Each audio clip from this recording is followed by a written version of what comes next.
Matt and I are out exploring, and rather than going our usual north, we thought, why not go south?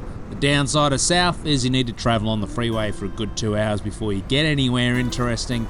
However, we ended up at Mittagong, checking out the Maccas, and it's nice at 3 degrees. Get the blood key out before you put the gloves on. Still flashing 3 degrees.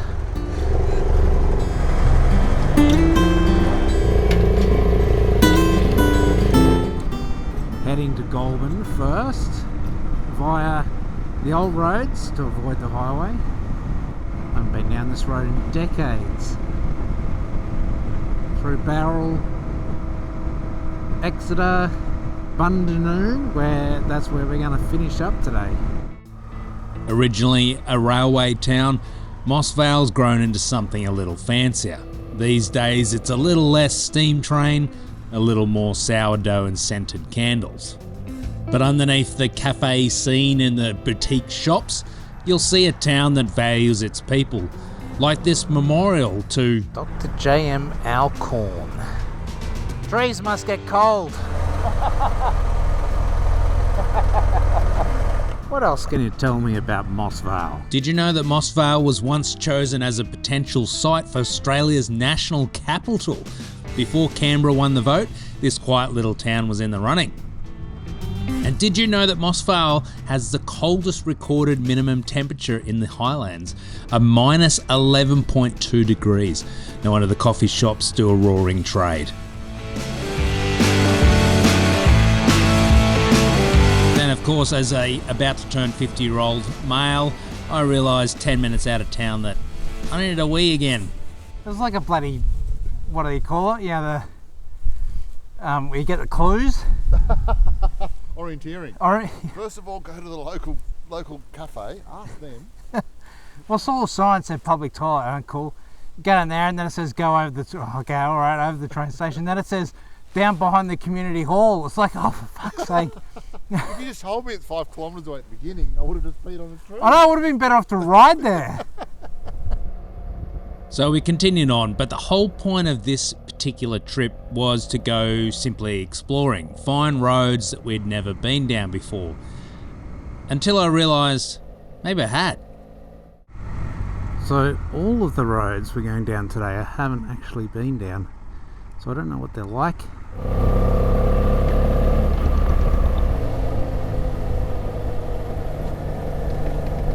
But I'm just realising, not only have I been down this road, but I've been down it in a 1973 Porsche 911 air-cooled 2.7 litre because I went there. I'm sure that's the place. We had a work function down here. Tubbsy will remember this one. And I had to go and get some supplies. And I went to Bundanoon. Again, the other day, didn't even realise I'd been to Bundanoon until I found a photo of me with my car at Bundanoon. I think that's one of the great things about adventure riding when you get older, is that you've forgotten a lot of the places you've been to. So you suddenly rediscover everything again. Everything's new because you've forgotten it.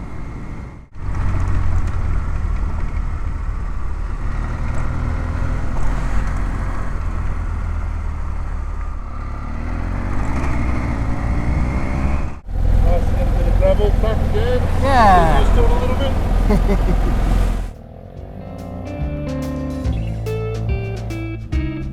I don't know what it is about adventure riding and railroads, but they always seem to coincide for some reason. Anyway, we're heading south still, and we just had to jump on the freeway for just a second. 30 seconds of freeway. Until I accidentally took the wrong exit, but you know, when in Rome.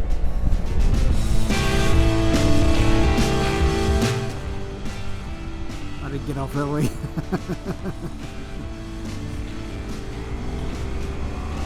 Matt will think I did that just for fun. That's the one I meant to say. I'll share the GPX file and details on motorrides.com.au, of course, but we're heading down Gerrara Road and towards Mount Ash Road, which will then head back east towards Goulburn. This guy's going agonisingly slow, but he somehow manages to find a whole bunch more speed when we get to an opportunity to overtake. Most people do that subconsciously because usually where there's somewhere to overtake means that the road's opened up, so they tend to unconsciously accelerate. It does make it rather frustrating. Mountain Ash Road. We probably all remember back in the day, if you were heading down to Canberra or down to the Snow, you had to pass through Goulburn. You'd stop at the servo, grab some macas in town, stretch the legs, and maybe visit Rambo the Big Merino, who was about 500 metres down the road back in those days. But now the bypass and most people just fly past at 110, don't give it a second thought. But did you know that Goulburn was Australia's first inland city, declared back in 1863, long before bypasses and McFlurries? And while I was doing a little research around Goulburn, I found this particular street that I thought, you know what, I have to go and visit this and get a photo. With the Finnish name of Verna, I was always the one who missed out on those novelty number plates and all the gift ideas that had names on them. There was never one with the name Verna. Yet here we are in the middle of Goulburn, and we find a street. You know what this street is called? Something like Bishop Street or something. Verna Street. Oh, is it? That church is green sandstone. It's one of the only ones around, I think. Right. Yeah, we did a historical tour around here last time we were here. Oh, nice. And it's really cool. Goulburn and out west. We're going to go that way. North. Yep. Okay. Yep. Directly north, basically. What's that big red thing you've got up there? Is that the big red switch? Yeah, it's the on-off switch. That's very good. Yeah. Actually, all your buttons are different. Yeah. Original. I wonder if mine's Yours is the second one. oh, your horn's above your indicators, like they're even back to front. Yeah. Oh, that's unusual. My indicator's got one on each stick. Oh yeah. So if I want to go right, I press that one. If I want to go left, I press that one. You take a little bit too easy. It did. How do you turn them off? And if you want hazards, you press both. Oh right. Goulburn was a major railway hub in the 1800s, and the old station still runs today. The old train station. Just beyond it, you'll find the last working roundhouse in the country. It's like a giant rotating parking lot for trains, circular building for turntable that's in the middle spins the locomotives to face the right direction. Basically, before GPS and reverse gear, they had this. A little bit of cloud hanging about. Hopefully that stays away. This is Middle Arm Road, which we're going to follow for a fair way. I can't remember how much. Dead centre of town. Everyone's dying to get in there. Let's get out into the country.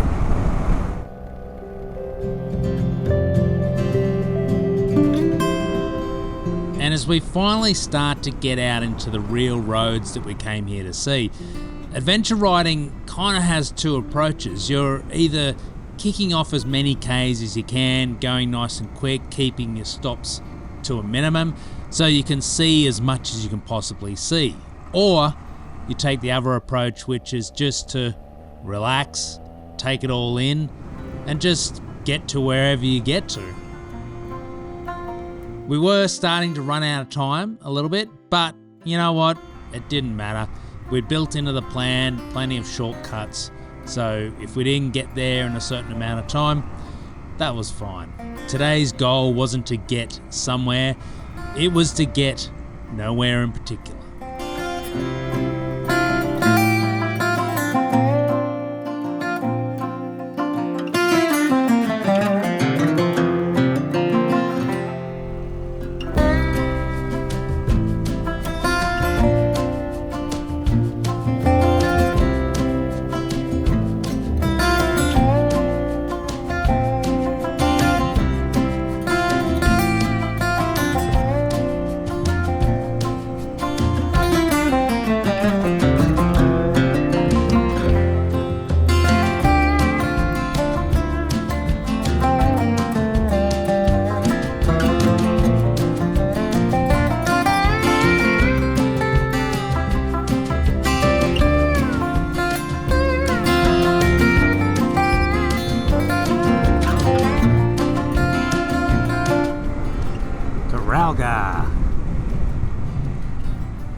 My assumption there was going to get a nice photo of Matt turning the corner.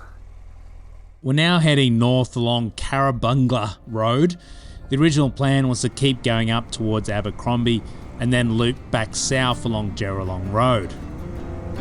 But the time was getting away from us, so we decided to take one of my planned shortcuts and head straight across to Taralga.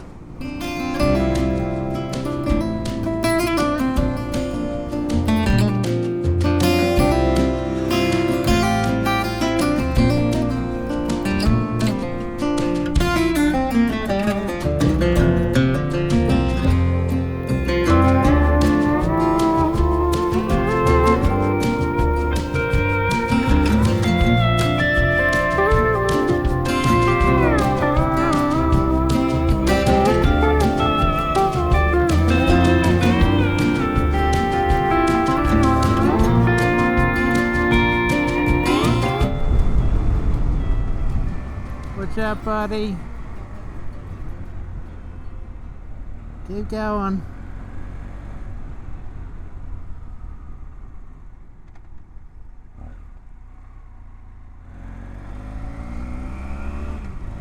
Yeah, he's moving again. He'll take his time. Hopefully no one comes around the corner in the next couple of minutes. He should be right. You feel as though you want to stop and help them, but they don't need help. He's right. He's just taking his time.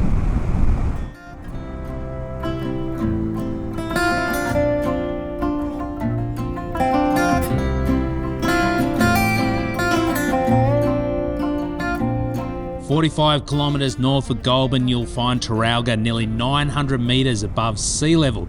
Gives it a bit of a wintry bite. Founded in the 1860s on MacArthur land and built mainly by convicts, it's a town whose buildings are literally heritage stone made.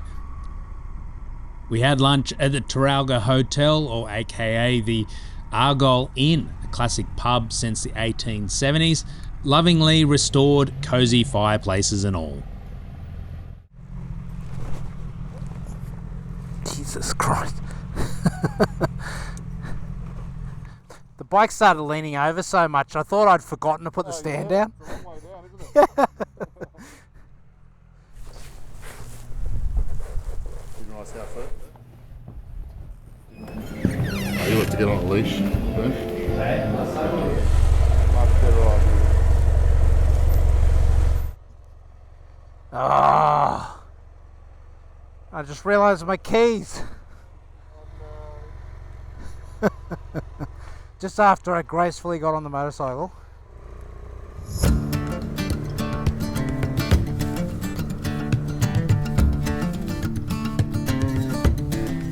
We had planned to tackle Swallowtail Pass on the way back, but a week of rain had other ideas. A few of the roads were closed, and to be honest, we didn't really need a dig a bike out of the mud moment to make this memorable. Some rides are about pushing yourself, this one was more about backing it off and enjoying the flow. So we dropped south through some cracking little back roads, some sweeping bends, some open paddocks, no traffic, and no surprises.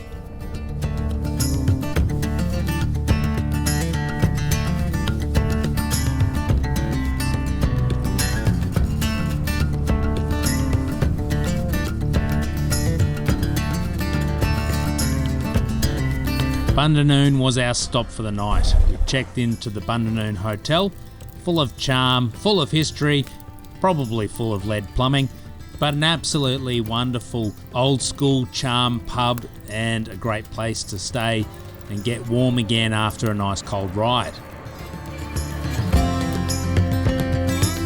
The next morning we had breakfast in town and then checked out the markets before we then rode on to Carrington Falls to check out a few views and then grab some lunch in Robertson. If you're not stopping at the Robertson Pie Shop, there is also this great option for lunch, the Robertson Public House and Kitchen. Cold mornings, quiet roads, old pubs and the odd echidna crossing. We barely scratched the surface of the Southern Highlands, so it looks like we might have to come back.